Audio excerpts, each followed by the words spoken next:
భరోసాపై ఈరోజు ప్రవేశపెట్టిన దాని మీద మీ అభిప్రాయాలు చర్చిద్దామని మా ముఖ్యమంత్రి గారు ఉండి దీని మీద మీ అభిప్రాయాలు తీసుకోవాలని పెట్టారు. వారు ఎన్నిసార్లు ఎలక్ట్రిసిటీ పోయిన్లు, ఇరిగేషన్ పోయిన్లు, మేనిఫెస్టోకి పోయిన్లు, ఇవన్నీ మేము అదే ఫస్టే చెప్పిన ఎల్ఎం మినిస్టర్ లేరు కాబట్టి మీరు చాలామంది సార్ మా దాంట్లో కూడా చాలామంది సభ్యులు మాట్లాడాలి, సిపిఐ వారు మాట్లాడాలి, బీజేపీ వారు మాట్లాడాలి. వారు ఒక్కరే 1.5 మాట్లాడు సార్, 1.5 అవర్ మాట్లాడాడు. ఒకటే విషయం చెప్తా సార్, కేటీఆర్ గారు మీరు ఒకటే విషయం, నీ ధైర్యం, నీ గుండె ధైర్యం చేసుకొని విను. నీ మేనిఫెస్టోలో మొదటి మేనిఫెస్టో కాంగ్రెస్ పార్టీకి మేనిఫెస్టో అంటే భగవద్గీత, బైబిల్, ఖురాన్ లాంటిది చెప్పింది చేస్తాం. నీ మేనిఫెస్టో ఏం చెప్పినావు? దళిత ముఖ్యమంత్రి, దళితుల 3 ఎకరాలు, 3 కాదు 2 ఉంటే ఒకటి యాడ్ చేస్తా, బోరేస్తా, మోటార్ వేస్తా, పండు రైతులు చేస్తా, కేజీ టు పీజీ. నీ బిడ్డ వస్తే అల్లుడు వచ్చాడు అనుకుంటావు, గొర్రెలు మేకరాలు కట్టేస్తావు. 1 కాదు 2 కాదు, లక్షల అబద్ధాలబ్బా. ప్రపంచంలో ఏ నాయకుడు, ఏ పార్టీ కూడా అంత బోగస్ మేనిఫెస్టో ఇయ్యాడు. 2001లో అధ్యక్ష నేను ఉద్యమంలో 2001లో కొండా లక్ష్మణ్ బాబు దగ్గర ఆఫీస్ పెట్టినప్పుడు ఒక మాట అన్నాడు, ఆ రికార్డు తీద్దాం, 10 లక్షల దారు ఉంటాయి. దళితులు ముఖ్యమంత్రి చేయకపోతే నా మెడ మీద తల ఉండదన్నాడు. ఏం మాట్లాడతారు మీరు? అబద్ధాలకు బ్రాండ్ అంబాసిడర్లు. నువ్వు మాట్లాడు, రైతు భరోసా గురించి మాట్లాడు, రైతు భరోసా మీద చేయి.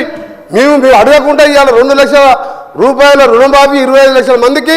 భారతదేశంలో చిన్న రాష్ట్రమైనా అప్పులు చేసినా మీరు ఇవాళ ఒక్కొక్క పైసా కాపాడుకుంటూ 25 లక్షల మంది రైతులకు మా ముఖ్యమంత్రి గారు ఒక్కసారే రుణమాఫీ చేసిండు. ఒక విధంగా ఇంకా ఎన్నో కార్యక్రమాలు చేస్తున్నాం, ఇవన్నీ మీకు తెలుసు. కానీ మీరు చెప్పేది మీరు ఏం చేయలే కాబట్టి ఆయన కూలేశ్వరం కట్టిండట, దాని కాళేశ్వరం కాదు కూలేశ్వరం.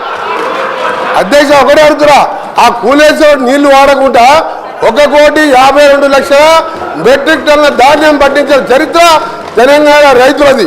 అందుకనే తక్కువ మాట్లాడు, అయిపోయింది. 10 ఏళ్ళు నమ్మిన 2 సార్లు. ఇక నువ్వు ఎక్కువ మాట్లాడకు, చర్చ సలహా ఇంటే సలహా వేరే మెంబర్స్ ఉన్నారు, సమయం వేస్ట్ చేయకండి. ఇలా ఇంపార్టెంట్ మేము మా ముఖ్యమంత్రి గారు చెప్తారు, మేము చెప్పిందల్లా చేస్తాం. అవసరం ఉంటే ప్రాణం తీసుకుంటాం తప్ప అబద్ధాలు ఆడడం, మీలాగా మోసం చేయం. ఏదో 40 మంది బాగుపడ్డారు 10 ఏళ్ళ. ఇవాళ 50 లక్షల మహిళలు, ఇవాళ ఈరోజు 50 లక్షల మహిళలకు నెలకు ఉచితంగా 200 యూనిట్ల కరెంటు ఇచ్చి నెలకు 1000 రూపాయలు సేవ్ చేస్తున్నాం. 50 లక్షల మంది కుటుంబాలకు, పేదవారికి చీకట్లో మగ్గుతుంటే ఈరోజు 200 యూనిట్లు ఉచిత కరెంట్ ఇచ్చి సేవ్ చేస్తున్నాం. అలాంటి మెచ్చుకోవాలి మీరు. ఒక్క మంచి పని చేయలే. Don't waste the time. అధ్యక్ష మీరు కూడా లిమిటెడ్ టైం పెట్టండి. చాలా మంది మెంబర్ ఉన్నారు. నేను on behalf the house I'm requesting honourable KTR గారు, మేనిఫెస్టో మళ్ళీ మాట్లాడదాం, మళ్ళా సెషన్ ఉంది. మీ నాయకులు రమ్మను. అబద్ధాల మేనిఫెస్టో అబద్ధాల మేనిఫెస్టో రచయిత, అబద్ధాలకు బ్రాండ్ అంబాసిడర్, ప్రపంచ ఖ్యాతిగాంచిన కేసీఆర్ గారు నమ్మరు. మాట్లాడదాం మేనిఫెస్టో మీద.